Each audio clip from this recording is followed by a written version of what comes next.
We come to this particular thing कि भाई thing of beauty क्यों चाहिए हमें, क्यों चाहिए thing of beauty? Because it will remove all the negativity. जो भी हमारी लाइफ में नेगेटिविटी है उसे कौन रिमूव करेगा? Thing of beauty. And it will make life beautiful, बेरेबल, it will inspire अस, है ना? अगर आपकी लाइफ में थिंग ऑफ ब्यूटी है, अभी थिंग ऑफ ब्यूटी क्या है basically? Number 4, the poet is also giving us the list, उसके हिसाब से थिंग ऑफ ब्यूटी है नेचर। और नेचर में क्या आता है? The sun, the moon, even daffodils. Daffodils कौन क्या होते हैं? Flowers. Daffodils, musk roses. The poet is also appealing to our senses. Notice करना, यहाँ पे एक क्वेश्चन भी आ सकता है कि the poet is appealing to our senses. Senses like कौन कौन से सेंसेस अपील हो रहे हैं हमारे? मस्क रोजेस, बहुत अच्छी खुशबू होती है इसके अंदर, तो the sense of smell, you can see this. And clear reels. Clear reels मतलब स्मॉल वाटर स्ट्रीम्स। रिल्स का मतलब क्या होता है? वाटर स्ट्रीम्स, जो पानी के झरने होते हैं। ये भी क्या करते हैं? हमें एक कूलनेस देते हैं। they give us cooling place, cooling covert. He's using the word cooling covert, so they give us that cool thing. Then we have daffodils and forest break. Forest brake क्या है? ये फॉरेस्ट ब्रेक, फॉरेस्ट के बीच में जो thick ferns होती हैं, ferns and bushes and all, उन्हें क्या कहते हैं? Forest brake. So we have got that. ये सारी चीजें क्या है? Thing of beauty. Not only this, एक पूरी लिस्ट है यहाँ पे। एक और चीज है थिंग ऑफ ब्यूटी, वो क्या है इसके अलावा, नेचर के अलावा? शीप। यस, शीप मतलब animal. Specially the poet has taken sheep here, क्योंकि जो शीप होता है it is a symbol of innocence, so that he has taken. So this is the part of nature. अब इसके अलावा the poet is saying grandeur of the doom. Now remember this word, grandeur of the doom. और historical monuments, they are also thing of beauty. तो हमारी thing of beauty में क्या आता है? नेचर, हिस्टोरिकल मॉन्यूमेंट्स, क्योंकि वो भी हमें याद दिलाते हैं कि this world is very great and our ancestors were actually greater, है ना, than us. So grandeur of the doom and the most important one, mighty dead. So what you have to remember here is mighty dead. Mighty dead, what does it mean? Mighty dead, ये किसका example है? This is oxymoron. Oxymoron का मतलब होता है जब दो opposite words एक साथ हो। माइटी मतलब पावरफुल और डेड मतलब मरा हुआ। तो दो ऑपोजिट वर्ड्स है ना, मरे हुए पावरफुल कैसे हो सकते हैं, है ना? If somebody is dead, how can you call that thing powerful? तो mighty dead is the example of oxymoron. ये फिगर ऑफ स्पीच है आपकी, ये याद रखना है। फिगर ऑफ स्पीच मतलब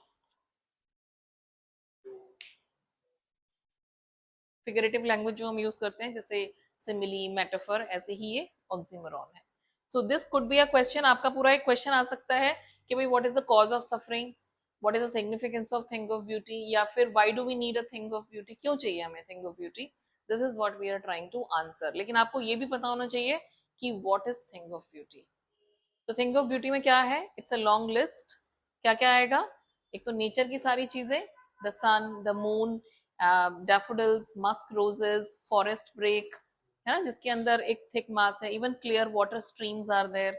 सो all these things are thing of beauty. और उसके अलावा grandeur of the doom. Grandeur मतलब, हाँ, this word is from grand, और इसका प्रोनाउंसिएशन क्या होगा? ग्रेंजर। ग्रेंजर का मतलब होता है ग्रैंडनेस, भव्यता। ठीक है, क्योंकि जो हमारे हिस्टोरिकल मॉन्यूमेंट्स है वो कैसे हैं? They are very grand, very magnificent. तो वो मैग्निफिशेंस आपको यहाँ पे देखने को मिलेगा। Got it? So now just give the heading only mighty dead. I'm going to explain that. Now what do you mean by mighty dead? अब ये बहुत इंपॉर्टेंट है फ्रेज। माइटी डेड को आप कैसे आंसर करोगे? That our ancestors, they are the source of inspiration. These people still keep inspiring us. अभी भी पढ़ते हैं हम इनके बारे में, we still read about them, we still read their stories and all, and क्या सिखाती हैं इनकी स्टोरीज हमें? Do we teach some, do we learn some values, do they teach us something? क्या सिखाते हैं वो? What do you learn from them? कुछ नहीं सिखाते।